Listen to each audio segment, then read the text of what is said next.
9 October থেকে প্ল্যানেটের একটা বড় ট্রানজেকশন চলছে।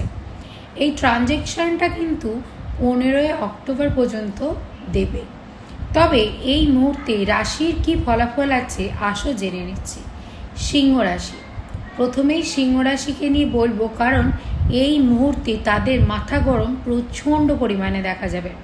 প্রচণ্ড পরিমাণে সে রেগে যাবে, ছোট ছোট কথাতে তাদের রাগ হবে, অনেক বড়োভাবে রিয়্যাক্ট করবে। ছোট্ট সামান্য ঝামেলা যেটাকে চেয়ে বড় ইস্যু নাই করতে পারে, ইগনোর চাইলে করেই দিতে পারতো, বাট সে ইগনোর করতে পারবে না, সেই কথাটা ধরে বসে থাকবে। মানে রাগ যে তেজ এই মুহূর্তে প্রচুর পরিমাণে হাই হবে। তাই রিলেশনশিপে সবথেকে বড় গণ্ডগোল কিন্তু সিংহরাশি জাতক জাতিকাদের হবে। যাদের সিংহরাশি রয়েছে সম্পর্ক বিষয়, সেটা হাজব্যান্ড ওয়াইফের সাথে সম্পর্ক হোক, মা বাবার সাথে সম্পর্ক হোক, বন্ধুদের সাথে সম্পর্ক হোক, বয়ফ্রেন্ড গার্লফ্রেন্ডের সাথে সম্পর্ক হোক, সাবধানে থাকবে, মাথা ঠান্ডা রাখবে। এই মুহূর্তে তোমরা যত কম কথা বলবে, চুপচাপ থাকবে, ততই বেশি ভালো হবে।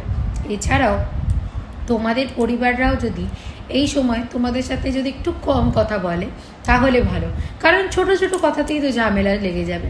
দেখা যাচ্ছে কেউ কিছু ভালো কিছু একটা বলতে গেলেও তুমি সেটাকে নিয়ে অনেকভাবে রেগে যাচ্ছ, সেটাকে নিয়ে রিয়্যাক্ট করছো।